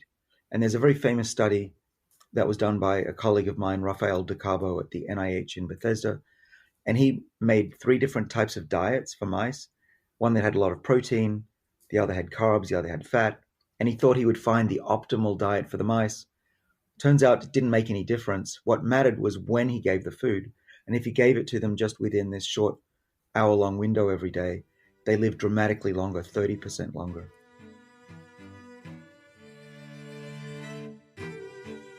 That's David Sinclair from episode 136, Reversing the Aging Process. Again, check out the show notes for a link to that episode. I want to end this best of 2022 episode with some final thoughts from Sarah Jones Simard, who appeared on episode 135, The Foundation of Trust. Simard is the CEO of the weight care company Found, but she previously served in various executive roles with Bumble, the online dating company. As you'll hear in the last segment of this episode, it was during that time, while Bumble was proceeding through an IPO process, that Simard was forced to endure a life-changing health diagnosis that ultimately taught her about gratitude and what really matters in life. So in May of 2020, I was diagnosed with stage 3 breast cancer. I didn't have a family history. I had no reason to suspect that I would have it. And so it was very blindsiding. And this was shortly after Bumble had been acquired by Blackstone. I was loving and thriving, working with the private equity team, restructuring the business, working through the 100-day plan. It was terrifying. And Whitney was one of the first people that I told. And she was an unbelievable support through that process. But one of the things I felt like I realized pretty quickly is that I didn't have the same degree of emotional bandwidth as I might have before. I can specifically remember getting a biopsy and like awaiting the results and then going through my inbox on my phone and like I couldn't even process some of the things that were coming up and like this person's title and like when are these performance reviews and whatnot. Like I just didn't have the brain space. I needed to focus my emotional bandwidth on myself, my family. And so I had a conversation with Whit, and we constructed this narrower, deeper role as chief strategy officer that would enable me to go from a team of like 150 to 4 or 5. And it would take on transformative strategic projects across the business. And the first one would be the IPO, which may sound counterintuitive to want to take on something like that during a cancer journey. But I mean, first of all, I felt like I had to work. I did not want to be a full-time patient. I love work. I get so much joy from it. If that was also taken away from me, in addition to what surgery was going to take away, what chemo was going to take away, I did not want to lose my ability to lean in intellectually and build something that we were continue to be so proud of at Bumble. So I knew I wanted to do that. And strangely, with enough planning in the IPO process, like we could make it work. I made it work around chemo sessions and surgeries. And I was so lucky to have this incredible team, mostly led by women across Citi, Goldman Sachs, Blackstone, even our internal team that was supportive of things like, you know, putting my major surgeries on the calendar and working deadlines around that. And so it was really empowering to not be relegated to patient status and to be able to lean into that process. And then, by the way, when I did get to a point where, because radiation was daily and I just needed more time, I felt truly empowered to take a leave. And I know that not everyone gets to be in that situation. And I certainly do wish that level of agency for more folks facing something like this. But I think the chance to really lean into something that meant so much to me professionally while I was struggling with something in terms of illness, it just felt really powerful. I think I needed that. And there's even another layer to this, which is that during this process, you got a brain aneurysm. Yes.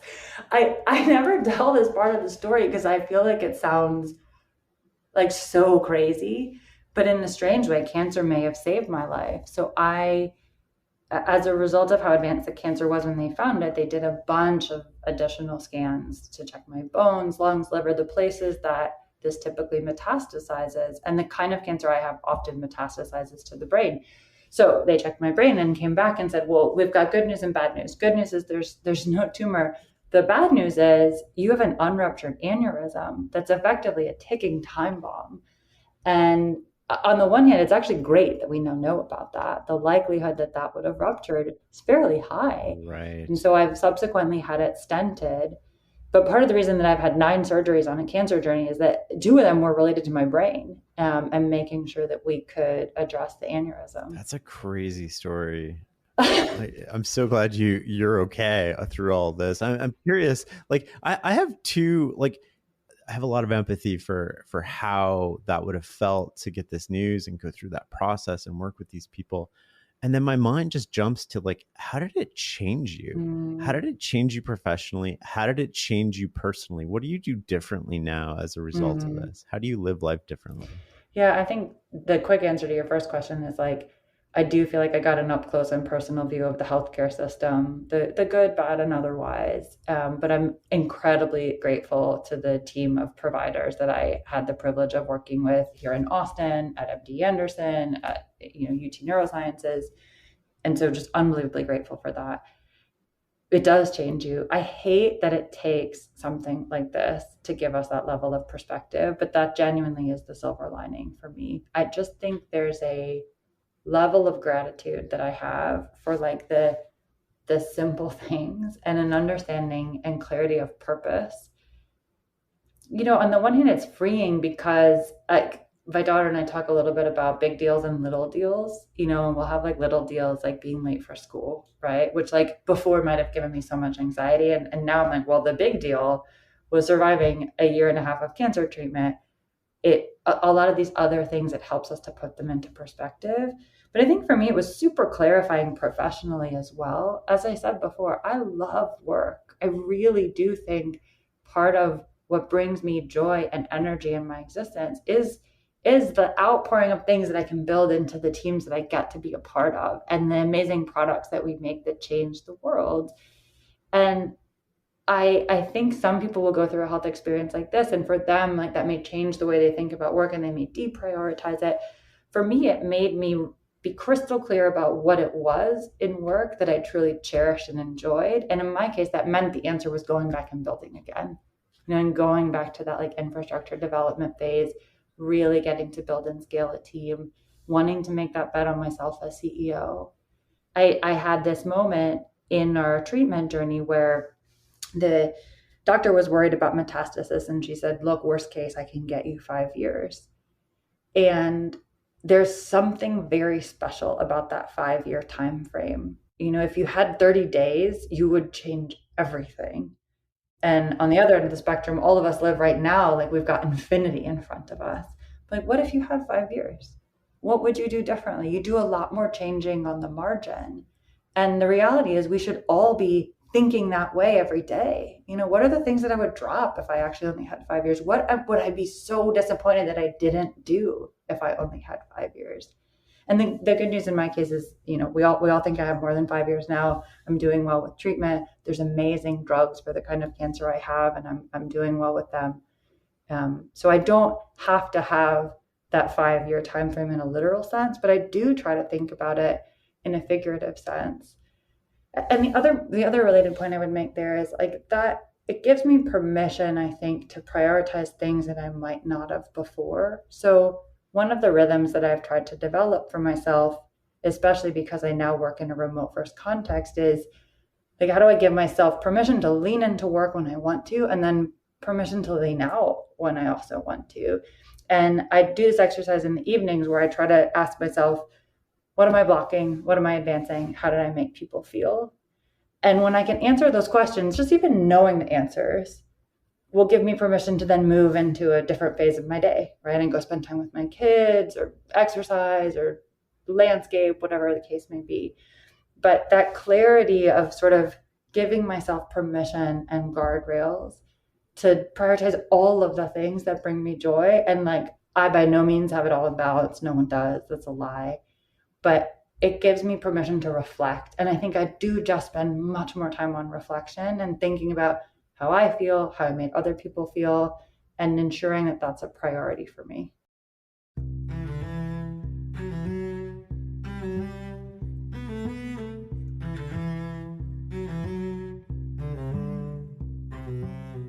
That's a beautiful answer, and your journey is incredible and inspiring. Thank you so much for taking the time to talk with me today. Thank you. I really had so much fun. I appreciate you taking the time. Thank you. And if you would wish me back, well, listeners would wish me back, date, time, and I will be there, right there with you. Thank you so much, Reid, for taking the time today. My pleasure. Yeah, thanks so much for having me on the show. Well, thanks so much for having me on. I'm always happy to sit down and have a podcast, have a conversation at any point. Thank you for this opportunity. I'm really grateful. Thank you so much. The questions you asked were really spot on, and I thought our conversations can be very useful for a lot of people. Thanks again. You're really about something really important. There's so many people that are really working to serve. And so the fact that you're capturing that for people, I think is absolutely fantastic. So I'd just like to thank you for your service too. Let's imagine a few people have a little better life listening to our conversation. Thank you for having me. And like I said, I maintain that I'm extremely envious of what you do, because this feels like how life should be lived. Thanks for listening and learning with us. For a complete list of episodes, show notes, transcripts, and more, go to fs.blog/podcast, or just Google The Knowledge Project. Until next time.